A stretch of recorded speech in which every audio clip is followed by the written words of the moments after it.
You do the things that others don't want to do today, so you can buy and have the things that others can't tomorrow. The struggles, the time away from your family, it's all worth it. We come from nothing. And what is nothing? Trauma that I have from a very young age is that if there was problems, if there was arguments, it was always around money. It wasn't readily available. You went from being a police officer to then having a company that's worth multiple £1 million.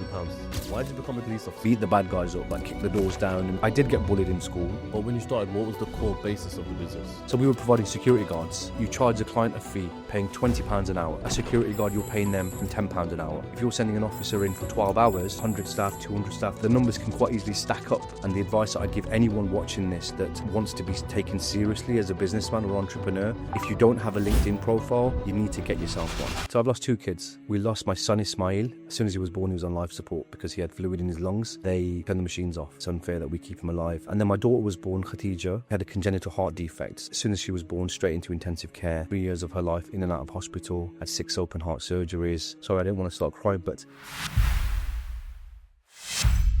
They say true character isn't built in the moments of success, but it's how we rise from adversity. You face both the highs of building a multi-million-pound empire and the unimaginable lows of personal loss. If everything you've built was taken away from you tomorrow and you had to start from zero again, what's the first thing you'd do? And most importantly, who would you become in that process? Wow, that's a deep question, bro. So look, I think if I had to start again, I think the one thing that I'd work on is my own personal development. That's, that I'd make sure that I had the skills to go out there and do what I need to do. So sales, communication, presenting, that for me would be really important. I've been in that position where I've had to build it all again, so I had a business when I left the police. I started a company and worked on that company for 4 years and then kind of walked away from that business and I had to start again, right? So every day felt like Groundhog Day because I was doing things that I'd already done. But of course, the second time that I did it, I'd learned from my mistakes from the first time, made sure that we did things. So we kind of accelerated the growth of the business. So I've been there, bro. I've lost everything and I've had to start all over again many times. But it just makes you stronger because you learn from your mistakes. Of course. People chase success, but rarely people ever understand what it truly costs. Now, as I said, you've built multi-million-pound businesses, helped countless of people and faced personal struggles along the way. In your experience, does success come at a price, and is it worth paying that price? Yeah, absolutely. There's always a price to pay, and it is worth paying the price. In the early days when you struggle, a lot of entrepreneurs, and this is why the majority of businesses failed in the first 3 years, right? Because they can't take that pressure. But what I say to people is, if you have to work 7 days a week and you have to work 18 hours a day, which is what I did, I was working in security at night. I was trying to run my business in the day, but it's worth it. Every single hour, minute that you put into your business, all the struggles, all the birthdays that you miss, the anniversaries that you miss, the late nights, you'll have friends that are going out, partying and you're there grafting away in your office. You'll have friends that are going on holidays and you'll see that they can spend a lot more time with their family, and your wife or your partner might even say to you, like, why is it that they're always going on holidays and we're stuck? The reality is that you do the things that others don't want to do today, so you can buy and have the things that others can't tomorrow, So it's worth it. And I say to everybody, the struggles, the time away from your family, it's all worth it. You've just got to persevere. You've just got to get through it.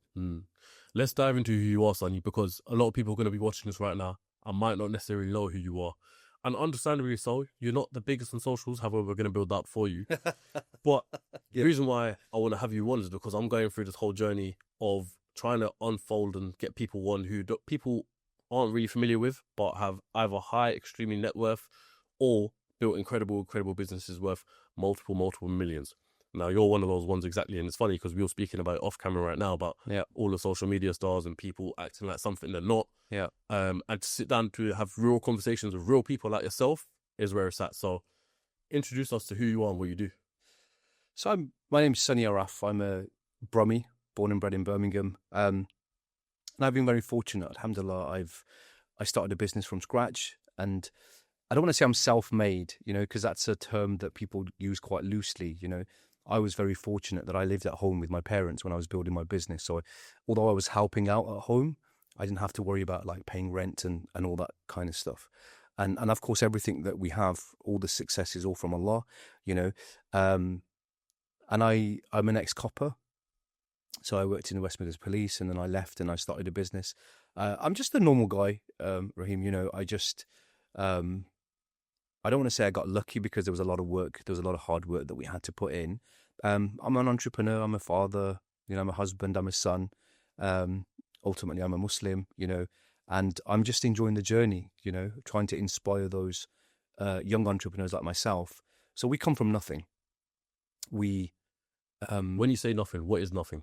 So when I was younger, you know, a lot of the, I say, trauma that I have from a very young age is that the one thing that I noticed around my house and in our household was, if there was problems, if there was arguments, it was always around money, you know, because it wasn't readily available. My dad, you know, Allah bless him, he's still around.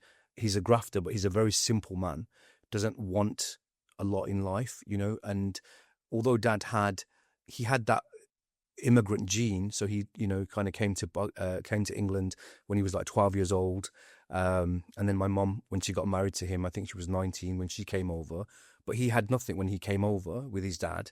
So he had that hustler, that, you know, look, immigrants have this gene inside them which a lot of other people don't have, and it's a blessing. I genuinely believe it's a blessing, right? Because they've been through trauma, they've seen hardship, they've had to build it from nothing. They came to this country and they laid the foundations for us, you know. So when you see those old uncles in the mosque, for example, you know, you have to remember that they're the pioneers. These are the people that laid the foundations, went through the struggles, and we've all heard of the struggles. They were fighting the NF and whatever. They went through the racism and everything else, and they started building the first mosques and communities and homes and whatever. They did it for us, you know. So I respect my dad's hustle, but he didn't have that business know-how, you know. He knew how to work hard, but he didn't have that business know-how. So we always felt that there was always, like, my parents were arguing, it was all to do with money. So from a very early age, I realized that actually, if I'm going to get respect in this world, I'm not going to have people talk down to me because I'm the broke guy in the room, you know. And unfortunately, that's the reality. As much as people say it, you know, you'll find you go to an event and you'll see people congregate around the money men, you know, like flies on shit, right? Because they know these guys have got, and it's the reality. As much as we want to deny it, that's what happens, right? And this is why I always say, you know, when you meet someone for the first time, don't just go in and say to them, you know, what do you do? You know, thinking that if they say I'm a CEO of a business that runs, you know, that's got a multi-million-pound turnover, you're now going to give them that respect, you know. And if they say I'm just a cleaner or a janitor or whatever, does that now mean that you're going to automatically not give them that respect that they deserve? You know, treat everybody equally, regardless of money. We know money men that are dickheads, to be honest, you know. So that's me, bro, in a nutshell. It all comes down to character, right? And I've had this conversation so many times recently with people where people instantly ask either two things. What do you do for a living? Or if they understand what you do for a living, they're like, okay, what's your monthly income? Oh, and yeah, I've been to events myself, and people ask one of those questions.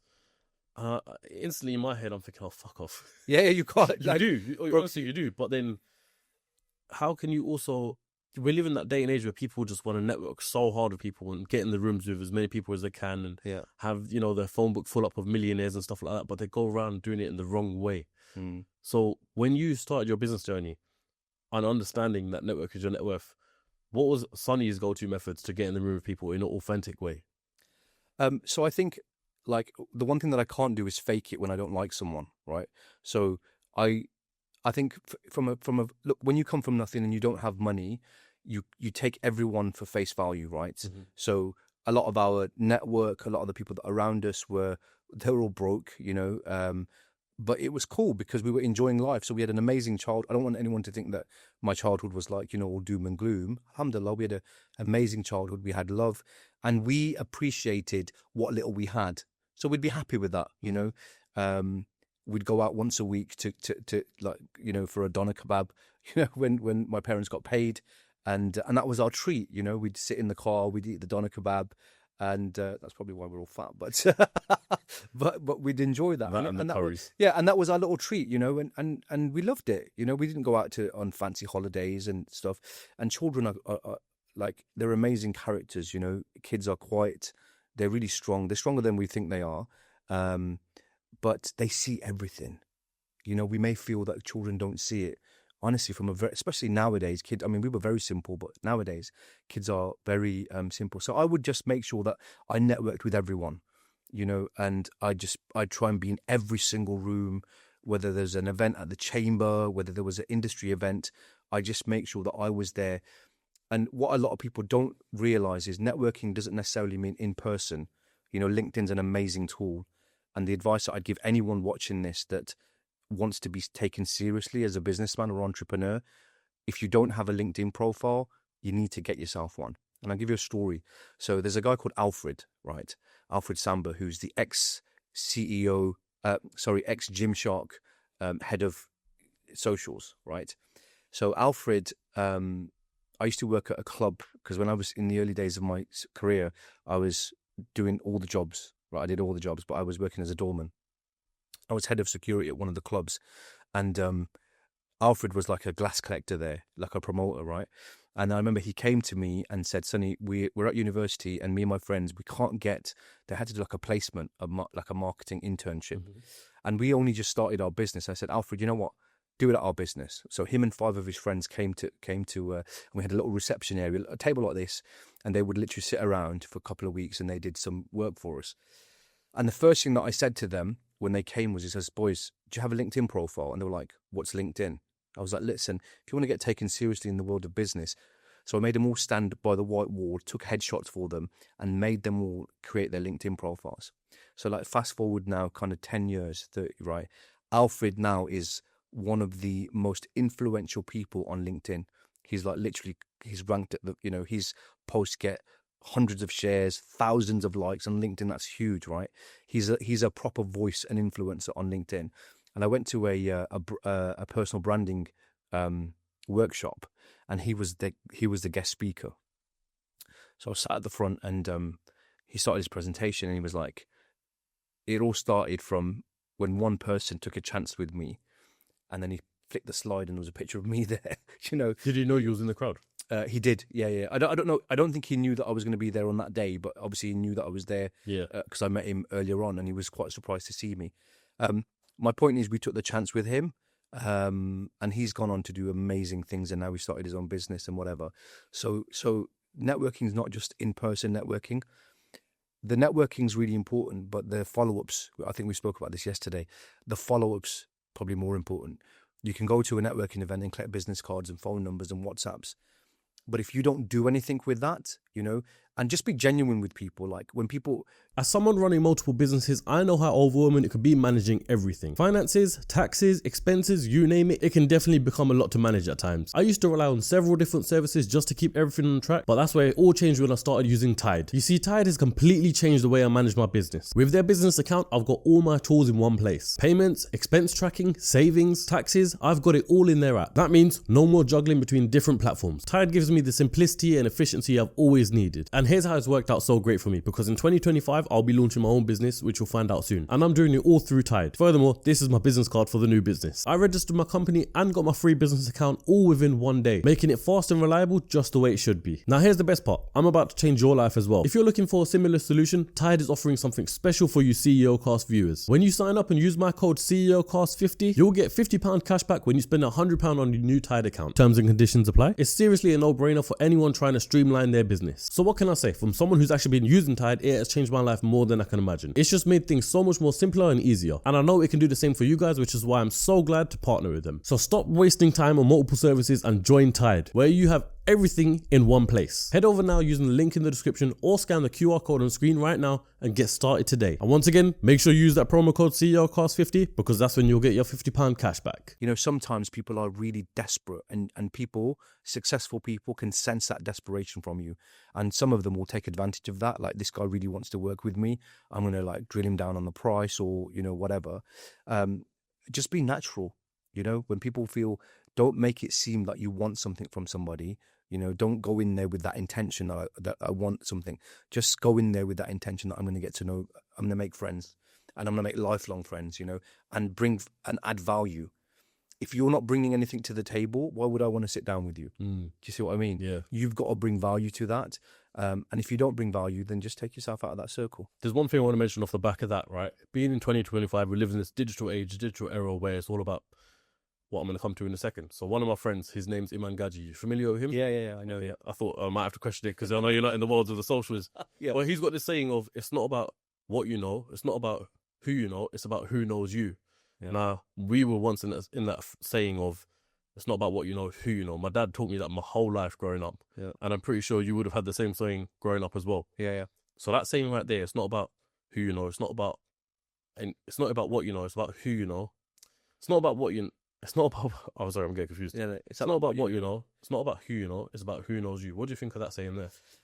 Yeah, it matters, you know, like 100%. And I always say this, and I think this is one of the reasons that I started my journey on socials was because, look, if, for example, you call someone and you want them to be a guest on your podcast, right? If they already know about your podcast, they already know about you, and you've got a good reputation, then they are more likely to do business with you, right? They're more likely to come on your podcast as a guest. When you have to then go through that journey of explaining who you are and what you do, which is what I have to do all the time because I go to these events and there's big ballers there. We know who they are, but no, but like I told you, I went to this dinner yesterday that I knew a lot of the people in the room because the guys that invited me had already told me that they were going to be there, but they didn't necessarily know who I was. So it makes it a lot easier for the introduction if people already know you. But the thing you have to be mindful of is, do they know you in a positive light or a negative light? Because if they know you in a negative light, they're not going to be interested. They're going to stay away from you. They're going to stay away from you, right? So it's really important to make sure you conduct yourself professionally, whether it's on the camera or off the camera, you know, on socials or not. And the people really look. It can take you a lifetime to build a reputation, and you can lose it just like that. Something you say, something you do, you know, it can really, really screw you over. So people really need to be mindful. What people don't understand is when you put up a video up on social media, Raheem, unless you delete it, it's there for life. You know, that's the reality of it. And don't think that, oh, it's just here and now and this video is going to get me viral because I'll do a stupid dance in my kitchen and, you know, do whatever.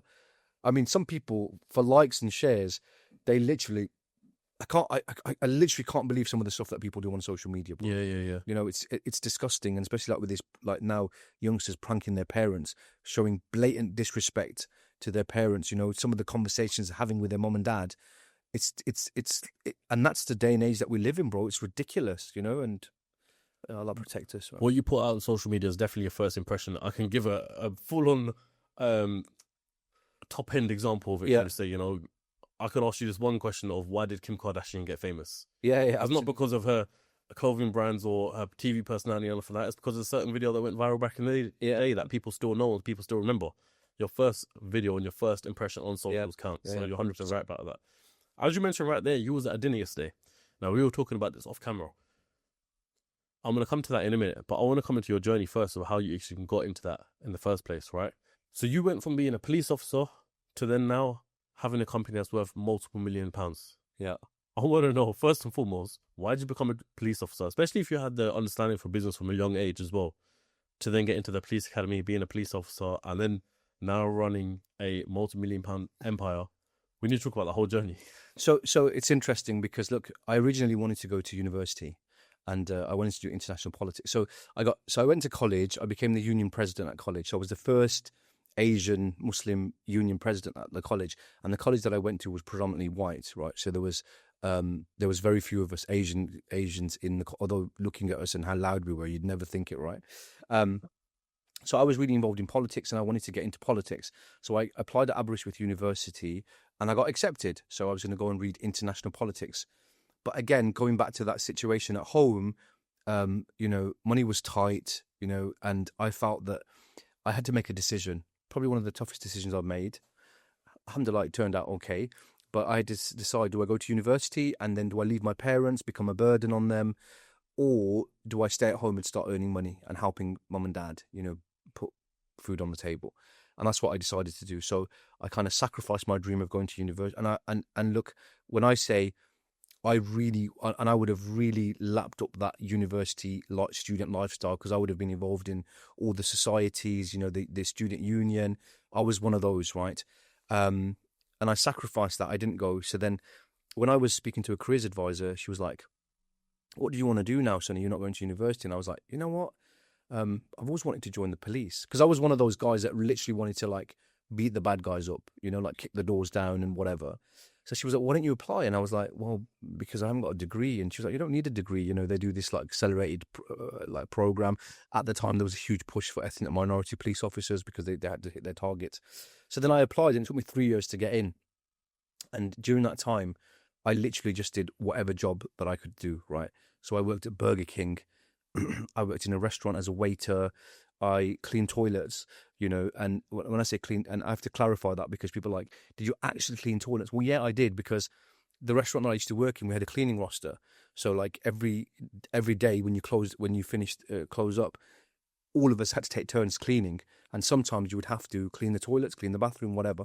It's just part of the job, There's, there's nothing wrong in that. Like, there's nothing, as long as it's halal and you're not, hurting anyone.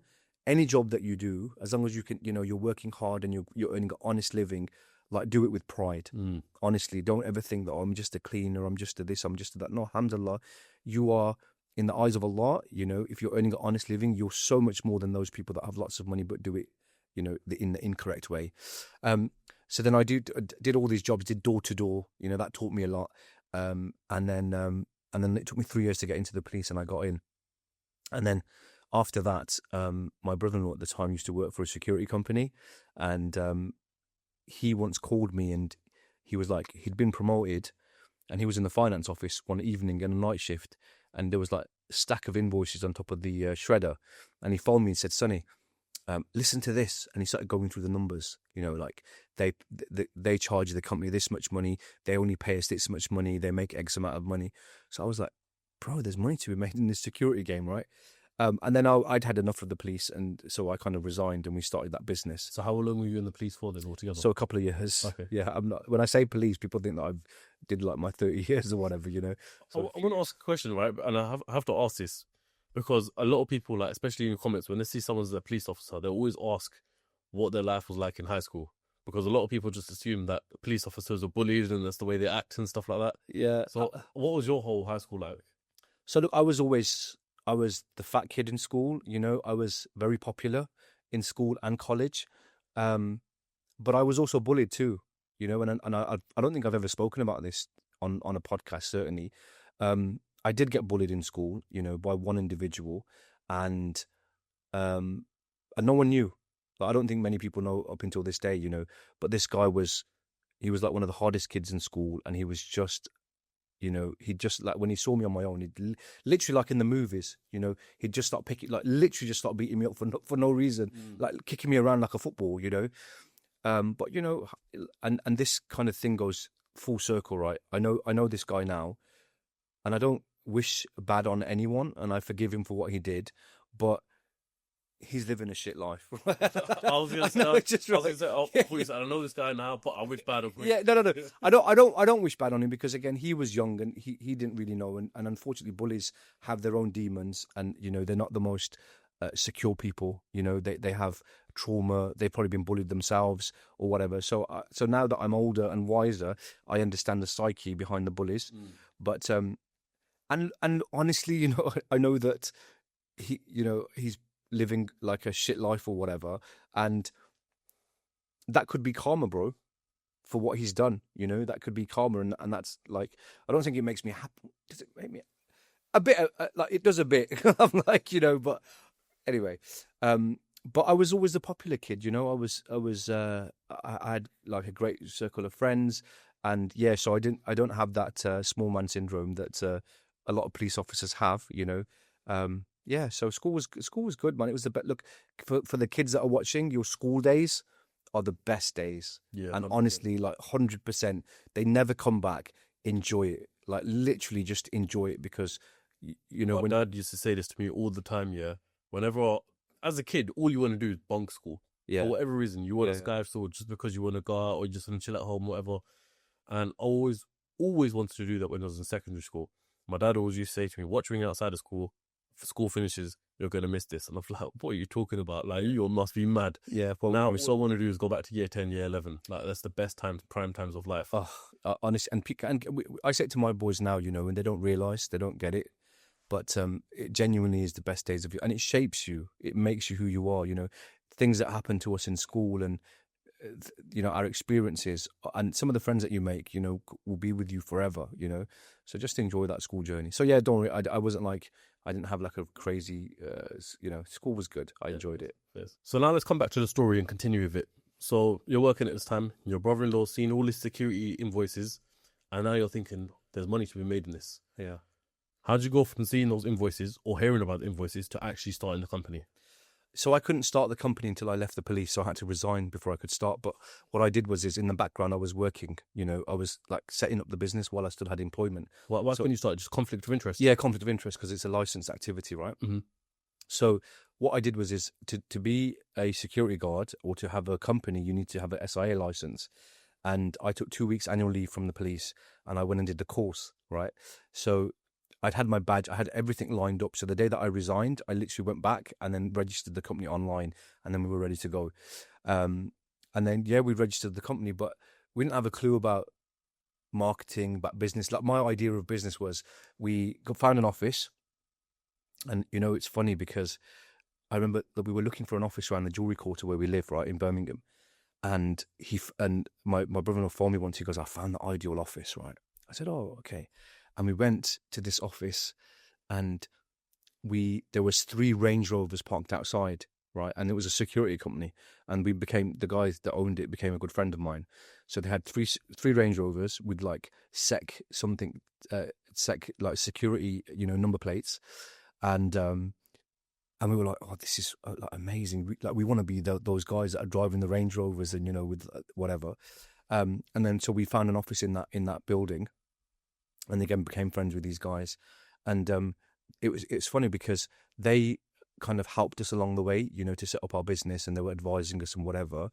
And then after 3-4, I mean, like now we kind of superseded them, and they always say, like, I speak to one of the women from there, and she always says to me, she's like, what, I'm so proud of your journey. Like, she goes, I remember when you first started and the early days, and now you've kind of superseded us and you've grown your business and whatever.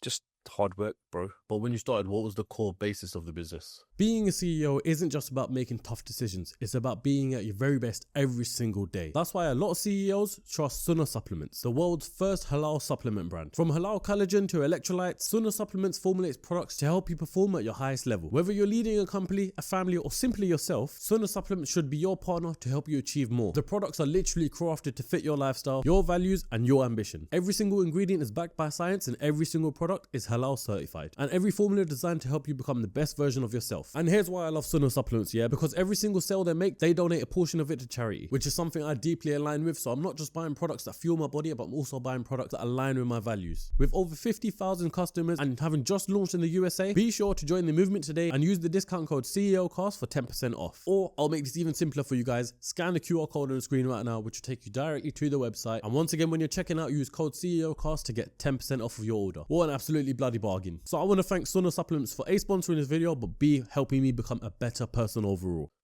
So we were providing security guards. That's it, So like my first lucky break was I'd registered because I was working security. So I registered with lots of agencies because I had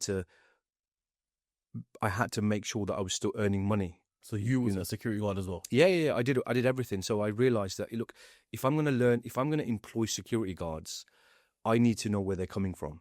So when they come to me with a problem, I can say to them, dude, I've been there. I've done it. If you're complaining about the portal cabin being cold, or you having to do patrols at night, and these are all, valid complaints that we get from our guards, right? Now I'm in a position to say, listen, I've done it all. I've worked mobile response. I've done security guarding. I've worked on the doors. I've done the events. I've done the night shifts, the day shifts. I've done them all. So there isn't really anything that one of my employees can come and say to me that they're experiencing that I haven't already experienced. So this guy called me once and said, oh, mate, are you looking for a job? I was like, no. And I like, my brain just quickly kind of like, I was like, okay, look, I'm not looking for a security job, but if you're looking for security guards, I can provide you with them, you know. And he was like, oh, I was like, how many do you need? He was like, I need 5, you know, at Northfield Shopping Centre. It's a shopping centre in Birmingham. I was like, done. I can, you know, when do you need them for? Like tomorrow. I was like, no problem. Ran into the office, and that was like our first lucky break, you know. And then, alhamdulillah, we just kind of just grew from there. Can you? I want to.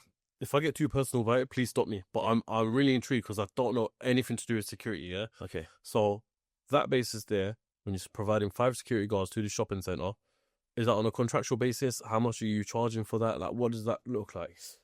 So look, when you provide security guards, or you provide any service, right? Whether it's cleaners, security guards, whatever, the client, you charge the client a fee, right? So the client, let's just keep the numbers very simple. Let's say the clients are paying £20 an hour, for example, right? And that security guard, you're paying them. Let's say you're paying them £10 an hour, or minimum wage, what 11? I don't know what it is now, but 11 something, right? Once you pay their PAYE and their pension and all that good jazz, the officer would end up costing you, let's say, £12.50 or £13 an hour, right? And then once you take out all your expenses, your office costs, all your overheads, all that good stuff, then you've got what's left, which is your profit, right?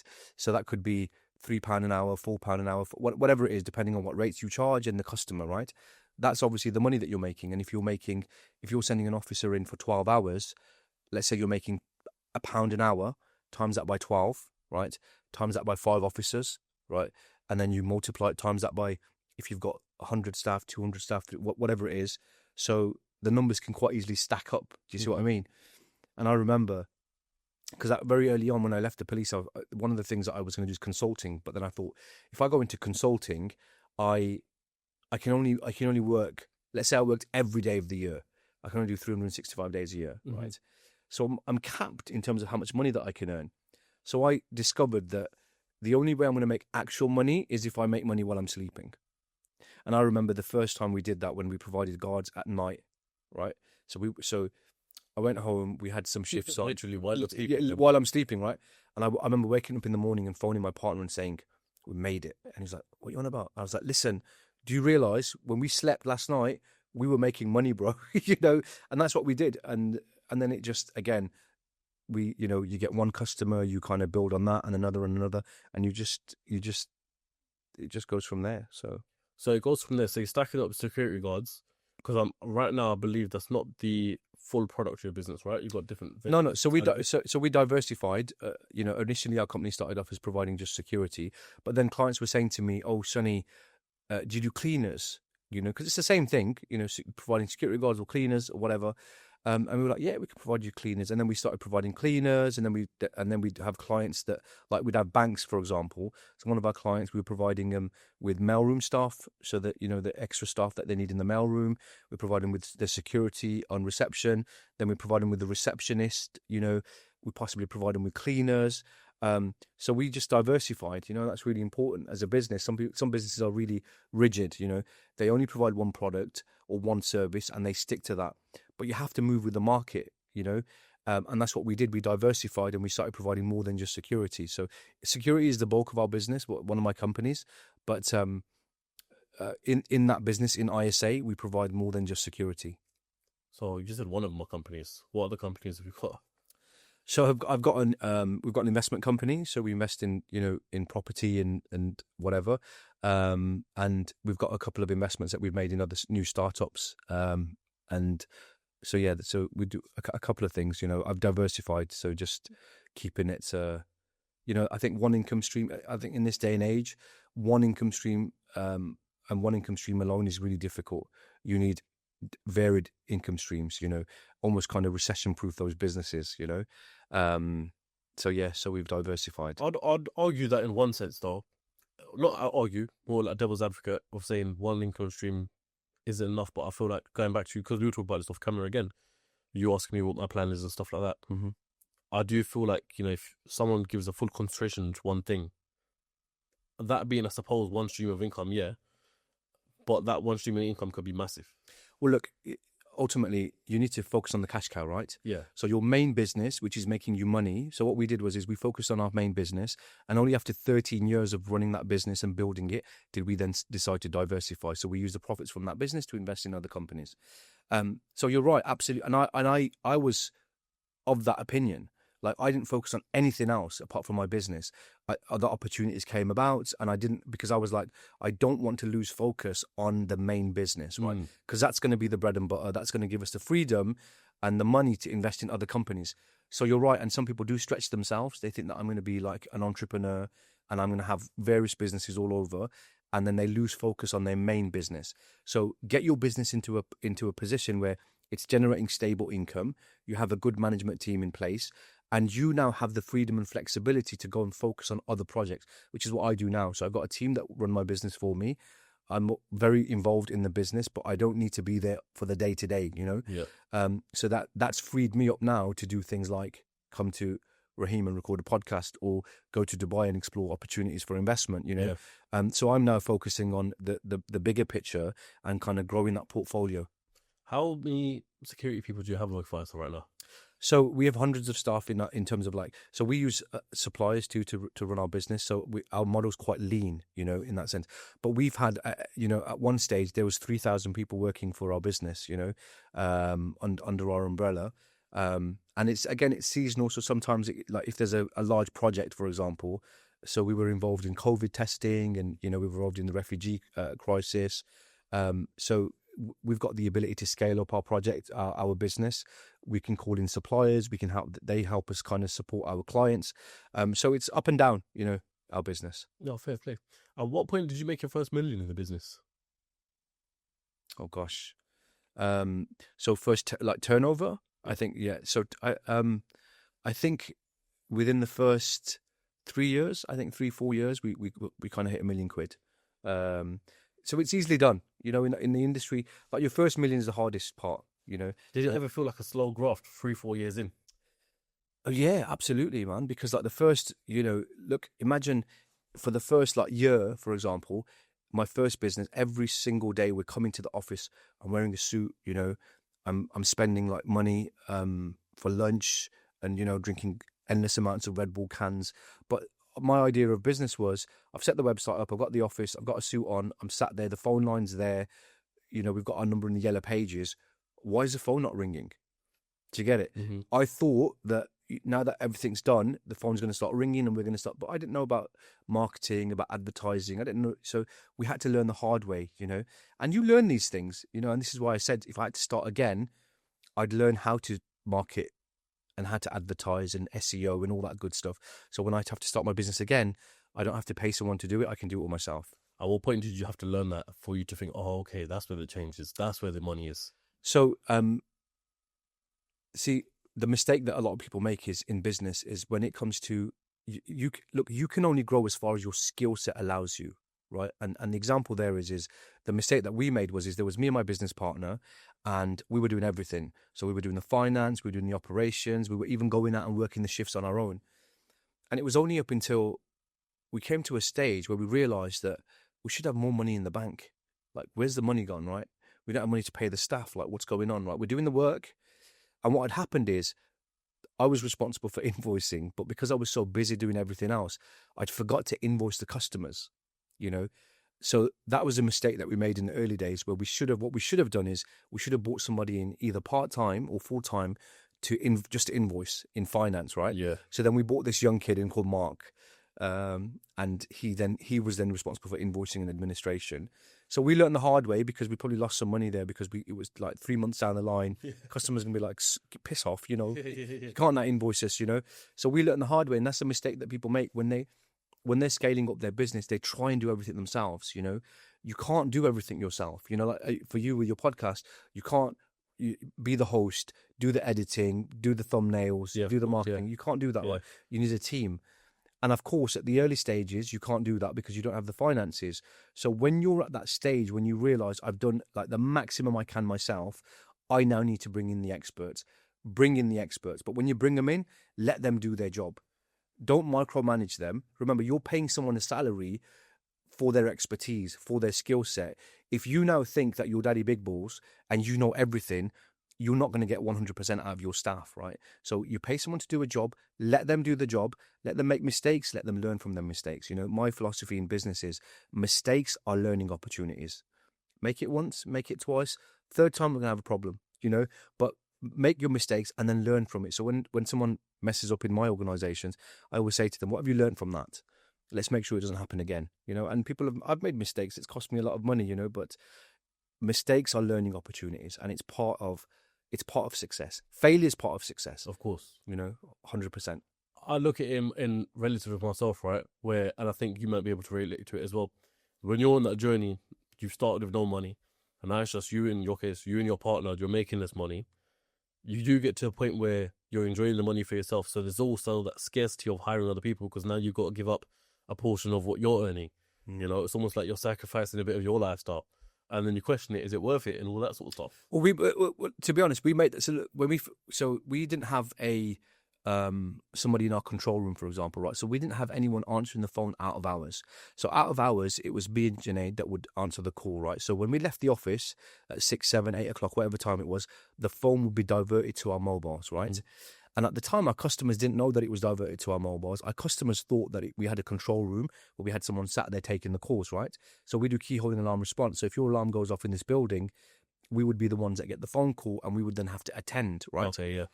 So what would happen is, in the early days, you would literally, you'd finish it. You spent all day in the office. You go home, you divert the phone, and it was like 1 week for me, 1 week for him. And then you'd go home, bro. You'd literally get into bed, right? The phone would ring. And you're like, shit. And, alarm activation at a school. What we'd then have to do is get up, put our uniform on, get in the car, drive to the office, pick the keys up, drive to the site. It could be at 12 o'clock at night, walk around the site, see what's going on, set the alarm, go back. And then you'd go back. Let's say you got back for 1 o'clock. Phone would ring again. Same place, alarm's gone off again. Now, you can't risk it. You have to go out, right? Yeah. And then we'd go out again. And some nights, bro, you would literally do that 3 or 4 times a night. Sometimes you'd get lucky. I was always a lucky one that it would never happen. Like, it wouldn't happen as much on my turn. And Junaid would always get the calls, and he'd be like, "Why don't you get the calls, right?" And then we decided, look, we can't do this. It's killing us, right? So then we could have then said, actually, we're not going to employ someone, right? We're going to have that extra money that we're going to pay someone. We're going to do, but we wanted the easy life because we'd grafted for how many years? So we just got somebody in to take the calls, and that was just like, alhamdulillah, that was such a blessing, because now the phone wouldn't ring at night, so we could get a good night's sleep. So everything you mentioned up at this point, business-wise, is that what's allowed you to get to the position you're in today? Yeah, look, absolutely. Look, we were able to scale our business because we didn't have this lavish lifestyle, right? We kept it very simple. Everything that we made, we reinvested in our business. And this is a mistake that a lot of entrepreneurs make. The minute they start making money, their lifestyle changes, right? Now they go and get that the Lamborghini or Ferrari or whatever on finance, right? So now you've got a finance payment to make. They go and mortgage and get this big house, right? And then, everything that they're making, they're spending it because they have to look rich. Yeah. They have to keep up with the Joneses, right? And then they don't have the money to reinvest, and then they have to go to the banks and whatever. Look, alhamdulillah, we were very fortunate that we scaled up our business, never took a loan from the bank, never had an overdraft, everything that we made, we reinvested. So it's called delayed gratification, If you can delay that, rewarding yourself, and delay it for as long as possible, the minute that you've made enough money where you can start doing all those good things in life, it'll be worth it, like 100%. But delayed gratification is something that people really need to start practicing. Take your time. There's no rush. You'll get the Ferrari, you'll get the Porsche, you'll get the big house, right? But focus on the business. Reinvest those profits into the business. So when that time comes, when you get that big order, and now you need £300,000 to pay your supplier, you've got the money sat there in the bank. Yeah. You haven't spunked it all because you went and got that nice car and you went on them fancy holidays. And we see it now. Look, we're living in this day and age where people are doing it. We say it for the gram, right? And it's so true. You see all the time. You go to a restaurant and you just see people with their phones taking pictures of the food. And, I love Dubai, right? But Dubai is just a typical scenario. Everywhere you go, right, everybody wants to look good, look the best, and they want the hired cars. That concept for me never sat right with the hide. I've never hired a car in my life unless I had an accident and they give me a courtesy car, but it doesn't do anything for me. But in the whole time of you building your business and you're making millions, if not millions, hundreds of thousands along the way, you grew up not the richest or anything like that. Did you never ever get tempted to start I'm not saying spunking money, but spending money on different things, different experiences, Look, luxuries. So look, we first decided when we first started our business that, look, the one thing that we need to do is go on Hajj, on a pilgrimage, right? For those people that don't know. So it's a religious obligation for Muslims. We have to do it once in a lifetime, right? And we said that when we have, and it's not cheap, it costs kind of £10,000 or whatever to go. So we decided at the very early stages that when we have enough money, we'll go on Hajj first. So the first year I took my mum. The second year, my partner took his wife. And then the third year, I took my wife because she was pregnant at the time when I took mum. So once we got our obligations out of the way and we made sure that the family were okay, we did go on holidays. I don't want to make it sound like we didn't do nothing, right? But we didn't have the fancy cars, we didn't have the fancy watches. We didn't go and mortgage big homes, Both of us still live in the same properties that we did 10 years ago, because we don't have a need for that. We've got nothing to prove to anyone, we're quite happy, alhamdulillah, content in terms of what we have. We could go and do that if we wanted to, but we're cool, big homes, big responsibilities, bro, big bills, keep it simple. Not trying to have it. Yeah, absolutely. Just keep it. No, look, everybody wants a big house, Raheem. I'm not saying that. I don't want to sit here and sound like a hypocrite and say, of course I want a big house, of course I want the big drive with the cars and whatever. But there's a time for that. I'm 41 years old. I don't see this urge of having like a supercar right now. That time will come, but I have other priorities. There's people in the world that we need to help, and there's my family that I need to look after. So these are my priorities. And sometimes entrepreneurs can be very selfish. As men, we can be very selfish. And I see it too often where you've got guys that they're all garmed up, and they drive a really nice car, and you look at their kids and they're dressed like, they look like a flipping bunch of, whatever. And then you go to their homes and it's terrible, right? But like, your house is your castle. Like, take pride in that, look after. Do you see what I mean? Yeah. You don't have to have a big house to have a nice house. You can make little things. So sometimes we get self-absorbed. It's all about us. We want to spend all the money on us. And as a father, it's not about you. It's about your family. Of course. It's about your kids, So for me, it's about them. They need to be looked after. They need to have the nice clothes and whatever. And then me, I'm a miskeen. I'll do whatever. Alhamdulillah. I mean, I don't want to make it sound like I'm a saint, but your family always come first. That's really important. 100%. So I want to... Speaking of family, you've faced adversity in your life, as I mentioned in the beginning, right? Now, you've faced personal struggles, personal tragedies, including the loss of your daughter. Can we talk about that, or is it too much of a... We can talk about it. How old... she was. So I've lost two kids. Okay, sorry to hear you. And first and foremost, may Allah give them a place in Jannah. I mean, look, they're in a better place, So we lost my son Ismail. He was a newborn. So we had Ibrahim, and then my second son was born, and he was as soon as he was born, he was on life support because he had fluid in his lungs, and after 23 and a half hours, I know it exactly because it was on the death certificate, that they turned the machines off and said that he's not breathing on his own and it's unfair that we keep him alive. So they turned the machines off and he passed him to us, and he passed like within minutes. And then my daughter was born, Khatija, and she had a congenital heart defect, so the plumbing was messed up. And as soon as she was born, straight into intensive care, and spent the 3 years of her life in and out of hospital, had 6 open heart surgeries, and in the end she passed from sepsis. She got sepsis, she got an infection. We'd gone to the weekend before she passed on the Monday. We'd gone to Cannon Hill Park, like the whole family, and she caught an infection, and because of her weak immune system and a heart condition, she couldn't fight it. Sepsis it's horrible. It's a lot of people don't know about sepsis, but your body starts fighting itself and your organs start shutting down. And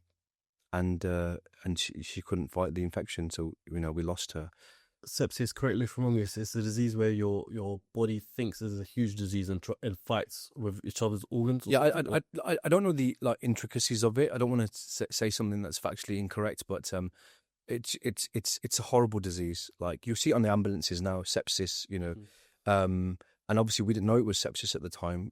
But her body just she wasn't well, and You know, when we took her, I remember when I put her in a car seat to take her to the hospital, her skin was peeling off because her organs were shutting down, you know, and yeah, it was horrible, bro. It's something that I'd never forget. But look, alhamdulillah, she's like in a much better place. This world's a crazy place, and I don't have to worry about Khadija, and I don't have to worry about Ismail. They're in heaven, and we know that they're in a much better place. Alhamdulillah, yeah, absolutely. Being looked after by the best. But I have to just worry about my 4 kids that are alive now. You know, they've got their ticket to Jannah. You know, inshallah, they'll be our ticket to Jannah. You know, and it changed the trajectory of my life. You know. When you lose a child, it's the worst. I'd never wish it on my worst enemy. But once you've been, look, when Allah's taken the most precious thing from you,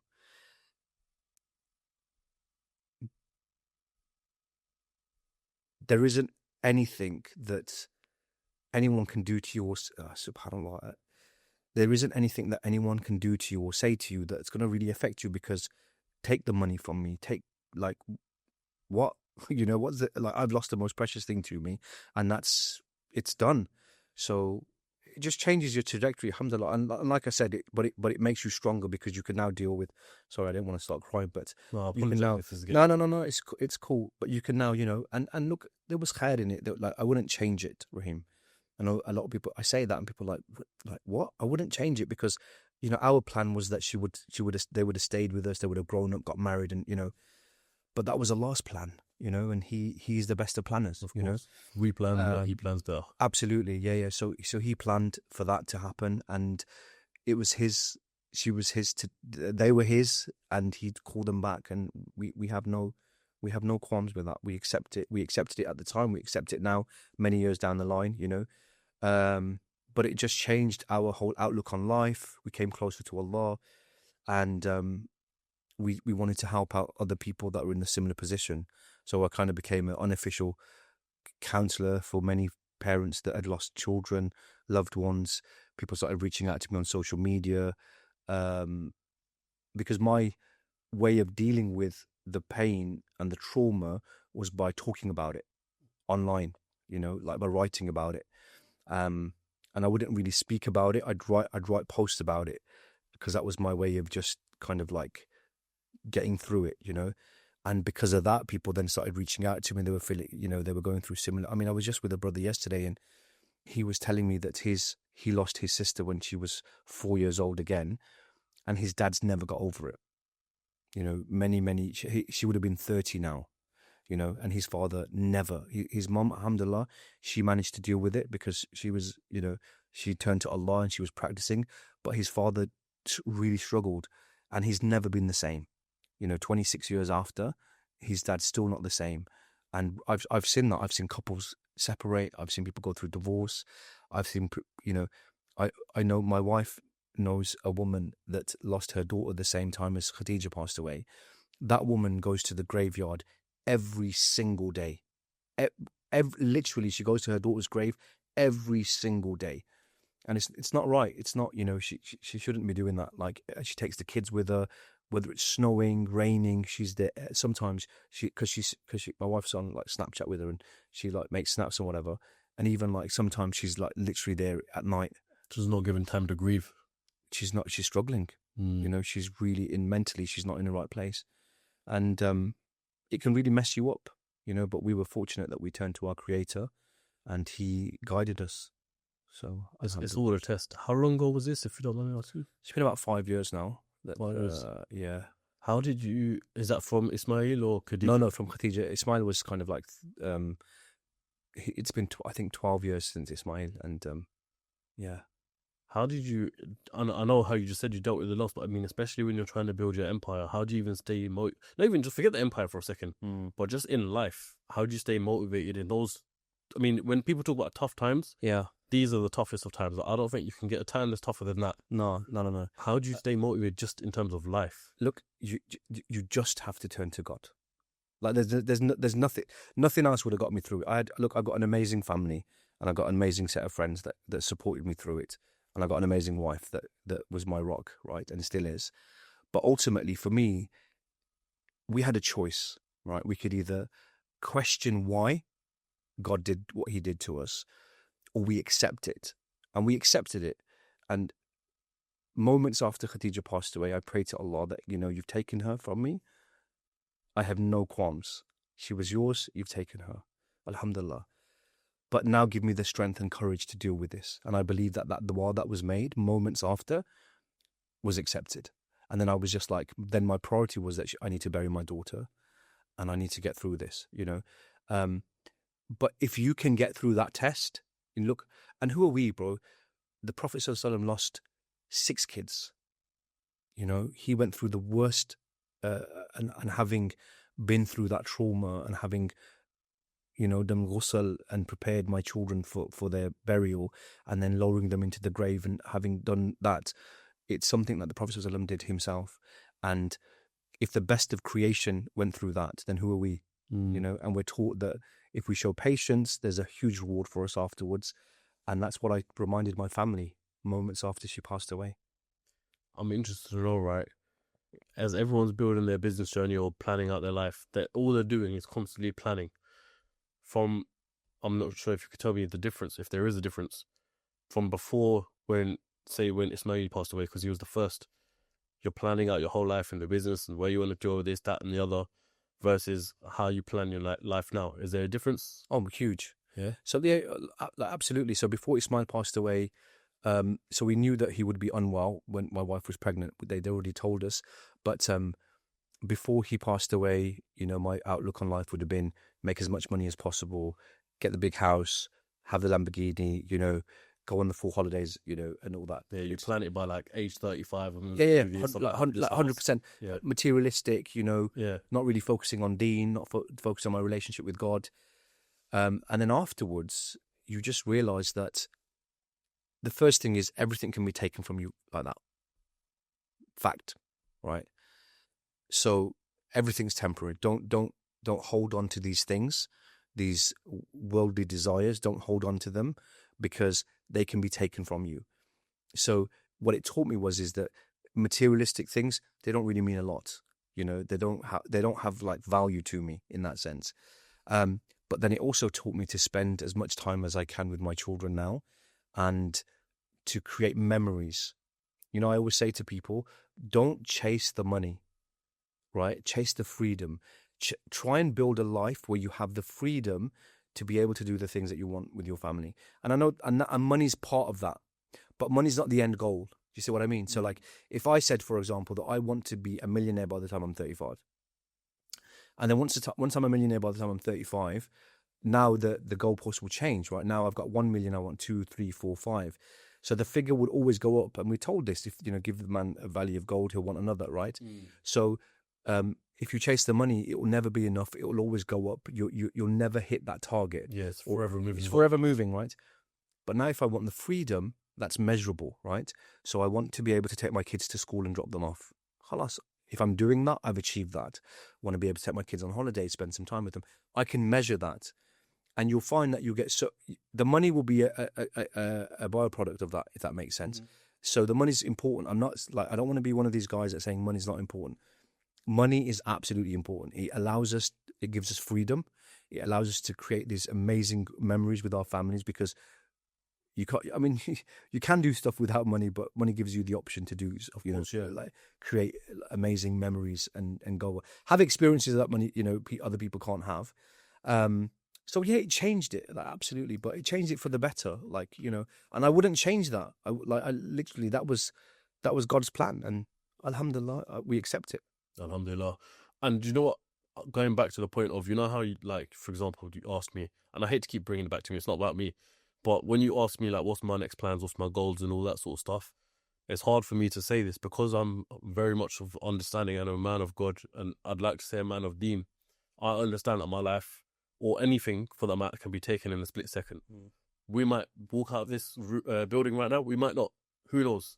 Yeah. And that's the way I live my life. It's like, I don't live my life. I mean, I live my life every day like it's my last, but also live my life for the future as well. It's a fine balance, basically. And you have to plan. Yeah, you have to plan. So like, some people, when they start practicing, they like have this, if Allah wanted me to be successful, I would. Well, Yeah. Yeah, but Allah also tells you go out and do the work, right? Yeah. You know, like you've got I know. freedom of choice. Like Yeah. tie your camel, you've got the freedom of choice. So I think there's a misconception. But look, as Muslims, entrepreneurship is encouraged. Mm-hmm. You know, the Prophet ﷺ was a businessman. He was an entrepreneur. His wife was. The Sahaba was some of the most richest people around, right? They were entrepreneurs.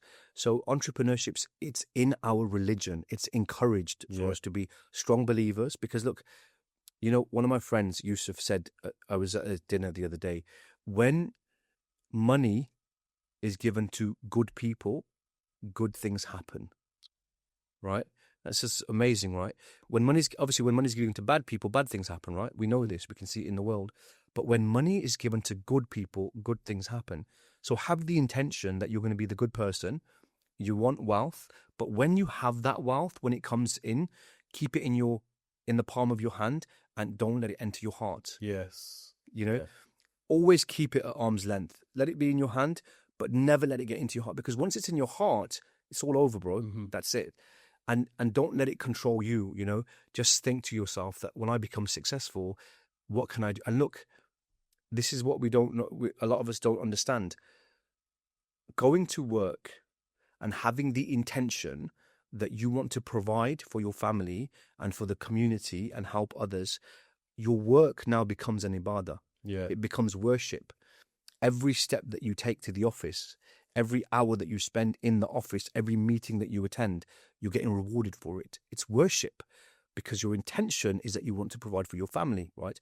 And the best form of charity is what? The money that people you spend on your family, right? And people don't understand this. You know, the concept of it is, it's all, for me, it's really important from day one to have a good intention. If your intention is, I want to make lots of money because I want to spend it on, you know, whatever, then the chances are you won't really become that successful. Or you may become, from a worldly perspective, you may become successful because we see it, right? We see these people do bad things, and why do they have money? That's a test for them. You know, you're tested with money, you're tested without money. You're tested with your women folk, with your wife and your children. It's a huge fitna for men, bro. This is what I feel like my test is as well, yeah, because I would like to say, alhamdulillah, that I'm not really attached to anything materialistic wise.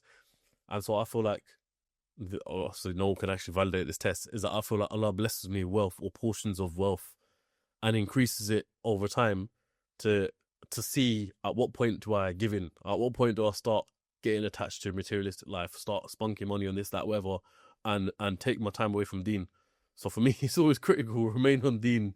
The more you do, the more you get as well. Yeah, alhamdulillah. And look, the journey is not easy. Yeah. You know, we all make mistakes, and I think it's really important for people. The problem you've got is look, if you're at the early stages of, and I started practicing quite late, and I'm not like the best role model when it comes to deen, right? But when you start practicing, I think the mistake that a lot of people make is like sometimes they may have, the iman might drop. So they may miss a prayer, or they may miss a few prayers, or even a couple of days of prayer, right? Or fast, or whatever it is. And then the devil's trap is that he makes you believe that that's it. Khalas, right? You're off the deen, bro. You know, like you now need to stop praying. Yeah, you know? yeah. Allah's forgiving, bro. Like, subhanAllah, you know, you turn back to Allah, you ask for forgiveness, and Allah will forgive you. Like, you have to have 100% conviction when you come off that prayer mat and you've gone into sujood and you've asked Allah for forgiveness. You have to come off with like 100% belief that Allah's forgiven you. Yeah.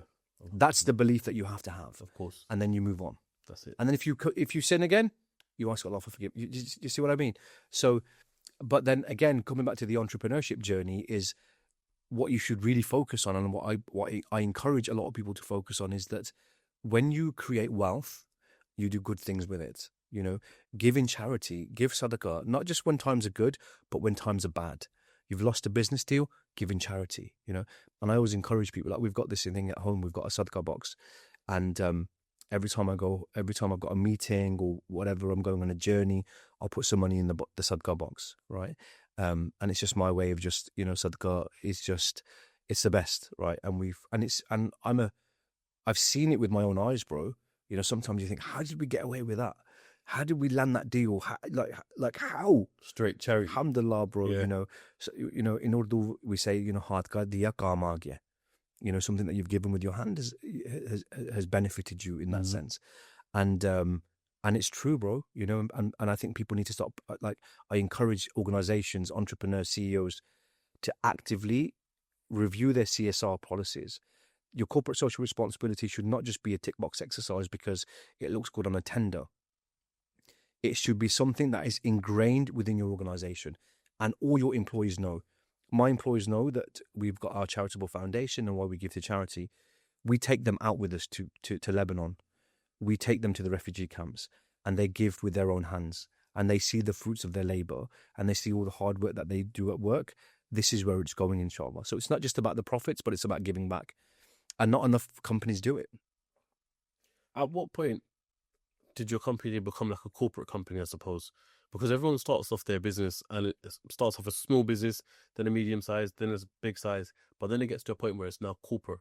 At what point was that ever for you? So look, I think the one thing that we wanted to do when we were very small is we wanted to give the impression that we were very big, And I remember when we engaged with a graphic design, like a web company, and Sally, the woman that designed the website, I said to her, she said, "What is it that you want to achieve from the business?" And I said, "Sally, I want to look and feel like we're $100 million company, alhamdulillah." And so it's really important. So when I say corporate, look, you can be a corporate company, even as a small company. You give that feel. So when customers approach you, just the way you answer the phone, the way you respond to emails, how long it takes you to answer the phone. These are all things that, if implemented correctly, you can often look a lot bigger than you are. And that's one thing that we mastered very early. A lot of people thought that we were a lot bigger than we were. We were tiny. I remember once we had a big customer coming to our office, and I knew that this customer would only really. We knew that we could deliver the service, right? So that was a given. So we knew that we could deliver the service, but I knew it was all about aesthetics, about how we looked and felt to them. So they were sending one of their guys to our office, and I remember it. So we were in this building, and we had one section of the office that we were paying rent for. The other section was empty. So I called my friend and I said, "Bro, I need you to come to the office. Tomorrow I have this big customer coming, and we need to impress them." So he says, "What? Khalas." So he came. So what I did was there was loads of empty offices with desks in there, and I basically got him to. He's like a sign guy, right? So he came in, and he literally, Allah bless him, he worked throughout the night till 4 a.m. in the morning, putting signs on the doors, HR, finance, kitchen, whatever. And then we dressed the whole of the office like it was an office. Then we had lots of friends of mine came, and they just sat in the offices, right? And then what we did was I deliberately had the meeting on the other end of the office. There was a boardroom. So this guy would have to walk through the office. So then everyone was just sat there, like on the laptops, on the phones. And we just created this hustle culture. Yeah. And he walked through the office, and I could see him like looking at everybody, like nodding his head and whatever. And then we went, and he sat down, and alhamdulillah, we got the contract. Alhamdulillah. So, I mean, look, some people could say it was deception or whatever, but, we knew that we could deliver the service. That was it. We just had to give that image that we were a lot bigger than we are. And I think sometimes that's really important, Yeah, it's still a lesson to be learned for people who will listen to the right time. Hopefully. Yeah. No, Faiz, I'm going to throw in a question that I should have asked regarding the charity and stuff like that. What advice would you give to entrepreneurs who want to give back and have the mindset to give back, but just don't know where to start? I'd say that follow your heart. Find a cause that you're quite close to. And I think first of all, charity starts at home. So if you have some money, for example, and you are creating, you're generating profits, and you think we want to, give a portion of our profits, the advice that I would give is, first and foremost, look at your family, right? So if you are from Pakistan, India, Bangladesh, wherever, whichever country you're from, speak to your parents or your grandparents or your aunts and say, "Look, is there anybody in our family that needs help?" Right? It could be distant, bro. It could be someone very distant. You could have a cousin in Africa that you've never met, that you've never seen, but your parents know or your grandparents know that they are struggling. Start with them first. So first of all, you have to start within your immediate family. If you're married, if you're married out of family, for example, speak to your wife. Does she have any relatives that need assistance? There'll be somebody that needs it. And it doesn't necessarily have to be abroad, Raheem. It could be in the UK too. People are struggling, right? And first of all, help them out. Once you've dealt with the family side of things, then look at your community. In the masjid, is there anybody that comes to the masjid, for example, that needs help? Is there somebody that's struggling? Is there, and small things like, somebody that, for example, wants to, that's just got a new job but doesn't have a car, and someone's unemployed, but if he has a car, he can drive to work, he can provide for his family. Get together with some friends, buy him a car. A small car. I'm not saying a Lambo, bro, just buy a small car, So that charity always starts at home. I always say we forget that. How can we be giving hundreds of thousands of pounds in charity to organizations globally where our own brothers and sisters, cousins, aunts, uncles, grandparents are in poverty? So, and I learned that from my mom. She always looked after her family. We went without, but they would be okay, So start with your family first, then look at your local projects, your local community center, charity starts at home, and then start looking at internationally, and we obviously know the areas of the world where the need is at the moment, but start off slow, and focus on families. Like for me, focus on your family first. So it says that charity starts at home. 100%, but we forget it, and your neighbors, bro, forget. Okay, you don't want to do your relatives because you don't like them. I get that, right? we don't always get on with family, right? We can't choose our family. Yeah. Halas. Okay, so you don't like your family and you don't want to help them. Okay, I understand. Neighbors, it's so, and we forget this, with the cost of living crisis at the moment, there is so many people that are struggling behind closed doors that we don't know about, and it's really important for us to look. Don't wait for someone to come to you and ask you for help. You go out there and find that person. The responsibility is on you. This is money that Allah's given you. It's an amana. How you spend it, you'll be questioned. A brother reminded me yesterday, massive wake-up call for me, that every single dirham, dinar, pound that we spend, we're going to be questioned for. Of course. So go out and find those people and help them. But look, when you help somebody, don't remind them that you helped them. This is like a... do you know what I want to say? That exactly the same thing, because when you help someone later on down the line, sometimes they might turn around and say, "Oh, but this, that, whatever." No. So like we have this habit in our culture that when we help somebody, we remind them what we did for them. Yeah. That's what I'm saying. Yeah. You remember when I did this for you? Like, like you're so unappreciative. Like, what the hell, right? Yeah. Like, you don't do it for that individual. You do it for Allah. Right, so if you do it, your intention's fine. You want to help somebody, but then don't continually remind them of what you did. I try and forget about it when I do something. I try and forget about it, and then somebody will remind me or send me a picture or a video. Remember that thing that you did? This is the video, and I'm like, oh, subhanallah, I literally forgot that we did it. And I always ask Allah that when I do it, let me forget, because I don't want that to enter my heart, and then for me to have this pride or arrogance that, oh, look at me, that I did this. Just try and forget about it, Alhamdulillah. But then also encourage others. It's a fine line, because although we say give with one hand, the other hand doesn't know about it. But also you have to encourage people. So I try and, if I go to a charity event, for example, I try and, if I can, be the first to put my hand up to encourage others. And my intention is that if people see me do it, they'll do it. Inshallah, I get the reward for it. And some people don't want to do that because they want to give discreetly, and that's fine too.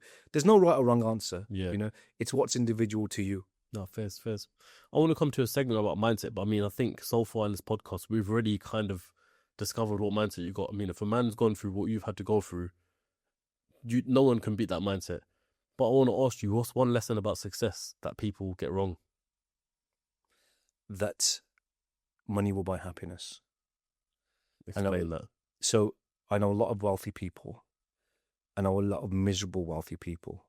The people think it's easy, and everybody wants to eat, but nobody wants to hunt. That's key, right? So this misconception is that successful people are happy and they're living their best life, right? Successful people often have a lot of trauma that they carry. They have a lot of demons, you know, and we were talking about this earlier on, right? That don't think that just because everyone thinks that the grass is greener on the other side. And let me tell you something, it's not, right? Focus on watering your own grass, right? And yours will become green. That's simple, right? We focus so much on successful people and how they're living their life and what they're doing and you know, how they're living their best life, that we forget to focus on our own, right? So don't focus on other successful people, because trust me, they're not living a perfect life. They've got demons, they've got issues, they've got trauma, but guaranteed that they were the hardest person working in the room. They made those sacrifices, so they do deserve it. Alhamdulillah, they deserve it, right? But just having money, and lots of it in itself, will not bring you happiness directly. It's what you do with that money. That's where the happiness comes. That's where the contentment comes. But just having money in itself will not bring happiness. So if you had to go back in time and give your younger self advice, what would it be? Oh, you know, I got asked this before, and it's deep.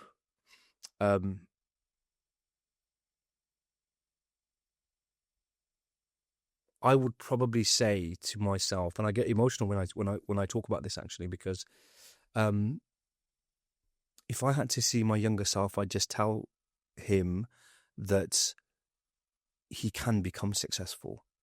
That don't listen to people, don't let them judge you, and know that one day all the sacrifices that you make will be worth it. Everything that you're doing today, one day, son, it'll be worth it. Just persevere and just run with it, you know. That's the advice that I'd give my younger self, because no one told me that when I was younger, you know. No one really believed in me, and no one was there to say, if you want to become an entrepreneur, Sunny, you can. If you want to join the police, you can, you know.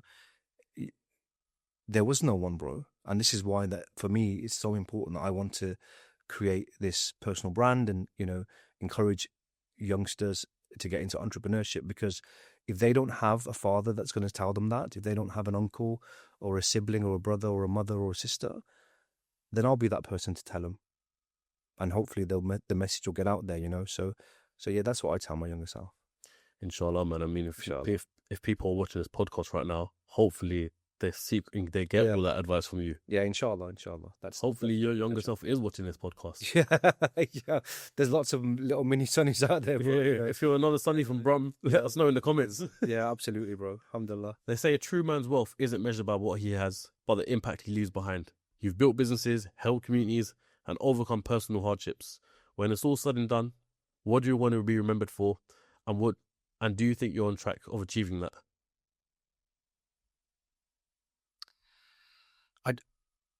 I'd want to be known as somebody that tried, you know. I'd want, when I look back and I think to myself, what does it look like when after my janazah, my kids are in the mosque and people are coming up to them and what would they say about me as their father? Would they turn around and say to them, your dad was a great guy, he helped us out, in our times of need, he was there for us?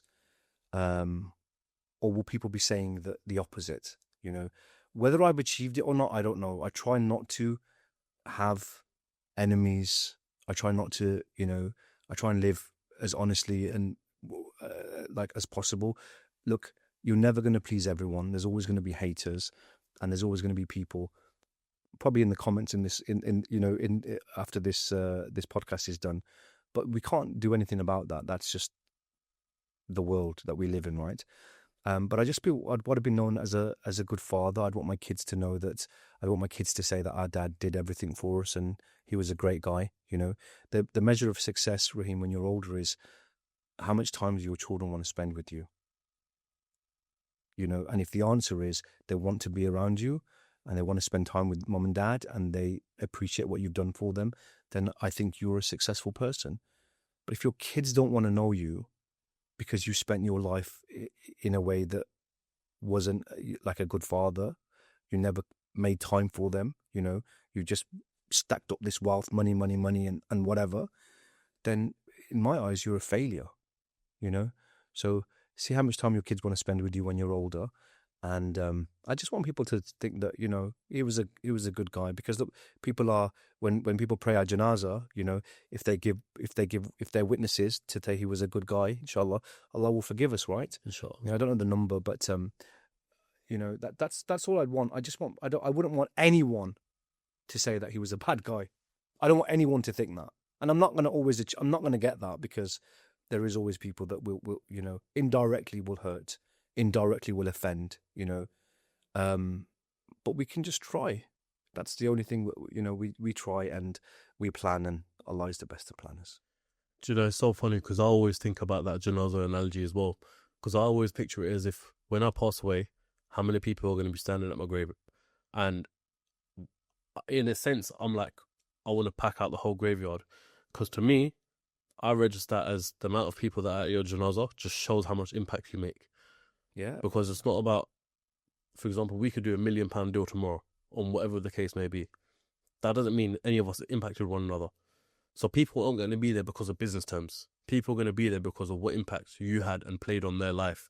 And I always look at it like that I get to a stage that whenever I pass away, inshallah, that there's people around coming to the janazah from far away, because it's like, he impacted our lives, we need to be there. And for me, that says a lot, especially when I go to janazahs all the time. And I've been to some janazahs where the graveyard is rammed. And you feel good, right? You feel good, yeah. Alhamdulillah, because you're thinking, whoever passed away here, you might not be involved in that janazah in particular, but you're thinking whoever passed away here clearly has left a huge remark and impact on all of these people. We'll put it this way, if every single one of your subscribers comes... Oh, gosh, yeah. You'll have a big janazah, bro. Well, if I die, people, you know where to go.